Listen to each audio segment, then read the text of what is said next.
Boîte Magique présente les 10 mystères du triangle des Bermudes. Préparez-vous. Cette histoire va vous faire réfléchir à 2 fois avant de prendre votre prochain vol. Le 5 décembre 1945, 5 bombardiers de la marine américaine s'élèvent dans le ciel de Fort Lauderdale, en Floride. Leur mission? Un simple vol d'entraînement de 3 heures. Ciel dégagé, mer calme, un leader expérimenté, rien ne pouvait mal tourner. Et pourtant, Absolument tout a mal tourné. aucun des 5 avions n'est jamais revenu. Pas d'appel de détresse, pas d'épave, pas de corps. Le silence qui a suivi cette disparition est la raison pour laquelle le monde entier a commencé à paniquer. Le vol 19 est l'origine même du mythe du triangle des Bermudes. C'est l'histoire que l'on va vous raconter aujourd'hui. L'histoire d'un vol si simple qu'il ne devrait pas exister. 10. Pour comprendre l'horreur, il faut revenir au début de l'opération. Le vol 19 était un entraînement de navigation et de bombardement comme il en existait des centaines. La Seconde Guerre mondiale venait de se terminer, mais la marine restait en alerte. L'objectif était d'être efficace en toutes circonstances. Le plan était d'une simplicité enfantine, voler vers l'est au-dessus de l'Atlantique, atteindre une zone de bombardement, puis virer vers le nord pour revenir à Fort Lauderdale. Une routine parfaite, une géométrie quasi idéale. À la tête de la mission, le lieutenant Charles C. Taylor, un pilote chevronné, habitué au combat. Il n'y avait aucune raison d'être inquiet.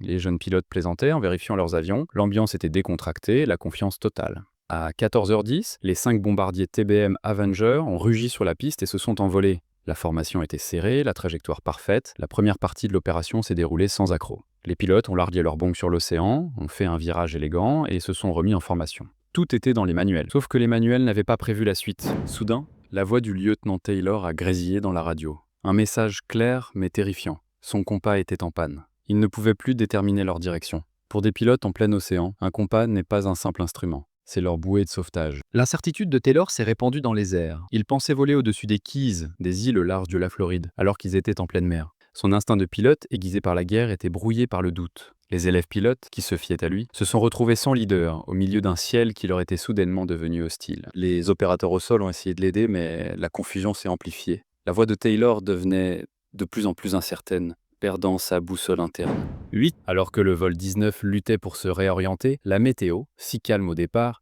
a changé à une vitesse anormale. Des nuages noirs ont masqué le soleil, plongeant l'océan dans une lumière sinistre. La visibilité a chuté et l'océan s'est mis à bouillonner. À l'intérieur des cockpits, les jeunes pilotes s'accrochaient à leur formation, mais les conditions étaient devenues insupportables. Leur monde s'était rétréci à un fuselage secoué par les vents, aux éclairs lointains, et à la voix fragmentée du lieutenant Taylor. Sans point de repère visuel et avec un leader en pleine confusion, ils volaient à l'aveugle. Le contact radio, leur dernière ligne de vie, a commencé à se couper. Les voix se noyaient dans le brouillage, les ordres se transformaient en échos. Ils étaient coupés du sol, les uns des autres, et de la sécurité qu'ils pensaient avoir. 7. Alors que la tempête s'intensifiait, le sang-froid de Charles Taylor s'est évanoui. Sa voix était remplie de panique. « On ne trouve plus l'ouest, tout va mal !» Le grésillement de la radio couvrait ses mots. Chaque tentative pour obtenir une information claire était avalée par les interférences. Les pilotes angoissés se sont mis à poser des questions, à demander leur position. La peur était palpable dans leur voix. Ils n'étaient plus des aviateurs en formation, mais des hommes perdus en mer, qui suivaient un leader qui ne se fiait plus à ses propres instruments. 6. Alors que la nuit tombait sur l'océan, les dernières transmissions du vol 19 ont disparu. Une à une, les voix se sont tues, remplacées par un vide de statique. Les équipes au sol, qui s'accrochaient encore à l'espoir, n'ont jamais eu de nouvelles. Les 5 bombardiers transportant 14 hommes avaient disparu. La marine a lancé une opération de recherche et de sauvetage massive. Des dizaines de navires et d'avions ont été envoyés pour fouiller les derniers lieux où les avions avaient été localisés. L'océan n'a rien rendu. Pas une aile, pas un gilet de sauvetage. Le vol 19 s'était évaporé. Il a été effacé de l'existence.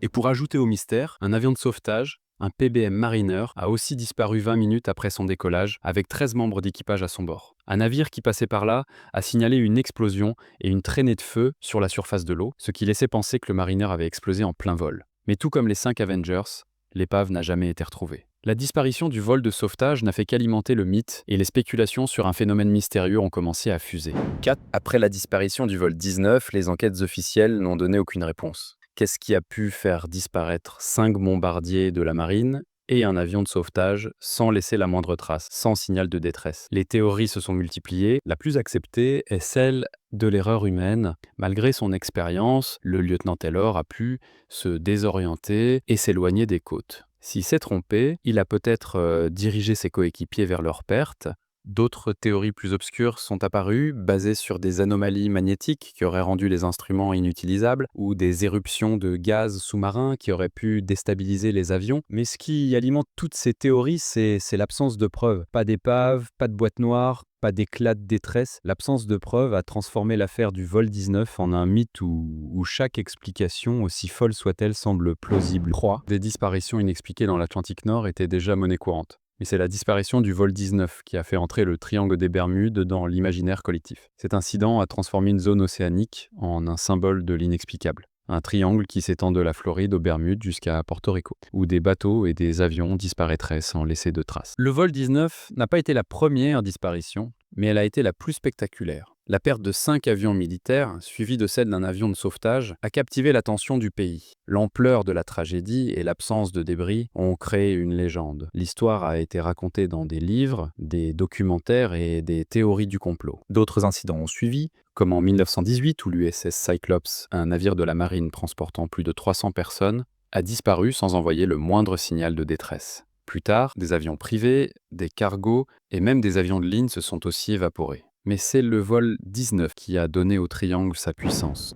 Près de 80 ans après la disparition du vol 19, l'incident continue de hanter le monde de l'aviation. Aujourd'hui, les avions ont des GPS, des communications par satellite et des systèmes de navigation hyper sophistiqués. Et pourtant, de nombreux pilotes avouent ressentir un malaise en survolant le triangle des Bermudes. Le vol 19 est toujours étudié dans les écoles de pilotage. C'est l'exemple parfait d'une petite erreur qui, combinée à des conditions imprévisibles, peut mener à une catastrophe. Mais au-delà de la leçon technique, l'histoire nous rappelle la dimension humaine de l'aviation. Le stress, la fatigue, les décisions prises en un millième de seconde peuvent avoir un impact terrible. Ce qui rend cette disparition si troublante, c'est l'ironie du sort. Un pilote de guerre chevronné et son équipe de jeunes recrues n'ont pas disparu en pleine bataille, mais pendant un simple vol d'entraînement dans un ciel qu'ils connaissaient par cœur. Ils avaient probablement fait cette route des dizaines de fois. C'est cet étrange paradoxe, la mission ordinaire qui a viré au cauchemar, qui trouble encore les pilotes aujourd'hui. 5 avions, 14 hommes, pas de signal de détresse, pas de débris, aucune trace. Le vol 19 n'a pas disparu pendant une bataille, il s'est volatilisé dans des conditions calmes, près de sa base. C'est ce qui rend l'histoire si glaçante. Le silence qui a suivi a donné naissance à une légende. Certains disent qu'il s'agit d'une panne mécanique, d'autres d'un changement météo soudain et d'autres d'un phénomène surnaturel. Mais une chose est sûre, ils étaient là et soudain ils n'y étaient plus. Le vol 19 n'a pas disparu dans le triangle des Bermudes. Il a créé le mythe. Près de 80 ans plus tard, nous n'avons toujours pas de réponse. Et c'est peut-être pour ça que ça nous hante encore aujourd'hui.